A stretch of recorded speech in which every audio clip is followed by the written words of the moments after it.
મંગળા main road ખાતે પ્રગતિ hospital નજીક ફાયરિંગની રાતના 3:30 વાગ્યાની આસપાસ એક ઘટના બનેલ। જે ઘટના અનુસંધાને હાલમાં કોઈ વ્યક્તિએ ફરિયાદ કરેલ નથી, તેમજ ખાનગી માણસ દ્વારા પોલીસને માહિતી આપવામાં આવેલ કે અત્રે પ્રગતિ હોસ્પિટલ નજીક ફાયરિંગની ઘટના બનેલ છે। આ અંગે હાલમાં તપાસ તજવીજ ચાલુ છે।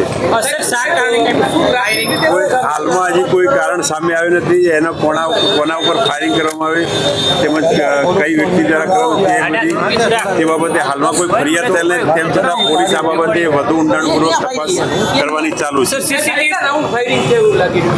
એ હજી કોઈ નક્કી નહીં, તેમાં સીસીટીવી ફૂટેજ જોયા બાદ જ એ બધું નક્કી થઈ શકશે। અહીંયા આજુબાજુના ફૂટેજ ચેક કર્યા બાદ કોઈ હોસ્પિટલમાં નહીં, પણ અહીંયા રોડની બહાર હોસ્પિટલની બહાર ફાયરિંગની ઘટના બનેલ છે, જે અંદાજે આશરે રાત્રે 3:30 વાગ્યાની આસપાસ બને।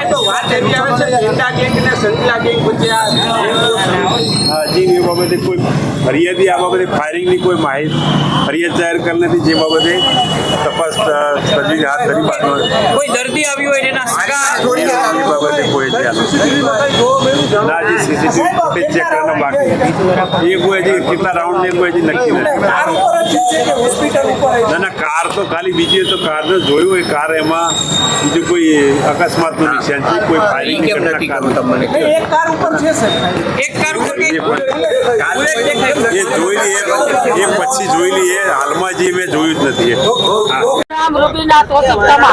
રૂબીનાબેન, રાતે શું ઘટના બની? રાતે અમે બેઠા હતા, મારા પપ્પાનું નામ જાવેદભાઈ, આમ મારું નામ રૂબીનાબેન જાવેદભાઈ જોડેજાર, મારા ઘરવાળાનું નામ તોસી।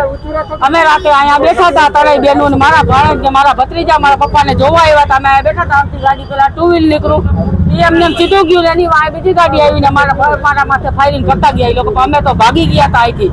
કેટલા રાઉન્ડ ફાયરિંગ? 8-9 રાઉન્ડ થયા હતા। કેટલા જણા આવ્યા હતા ફાયરિંગ? એમાં એક જણા તો 2 વ્હીલ લઈને જતો હતો ને, 3 જણા બેઠા હતા, એક જણો લાકડી ફેરવતો હતો, 2 જણા ફાયરિંગ કરતા હતા। તમે લોકો જોયેલા કે કોણ હતા? એક ભૈલો ગઢવી અને એક પરિયો ગઢવી।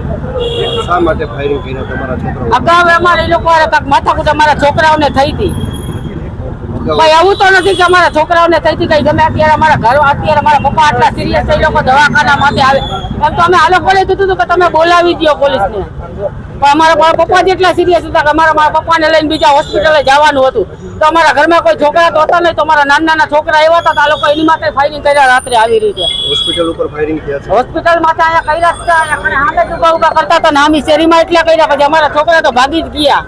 ફાયરિંગમાં કોઈ ઈજાગ્રસ્ત થયું છે? ના, ઈજાગ્રસ્ત કોઈને નથી થઈ। ખાલી ડરાવવામાં એક જણા માથે ગાડી ચડાવી દીધી હતી વાં કને એ લોકોએ, પણ એ છોકરો ક્યાં વયો ગયો તો એને ખબર। પોલીસ ફરિયાદ તમે કરવાના? અમે કરવાના હતા, પણ અત્યારે અમે કરી નથી, એનું કારણ કે મારા પપ્પા બહુ સિરિયસ છે, મારા પપ્પાને અત્યારે બીજી હોસ્પિટલે લઈ જવાના છે અમારે।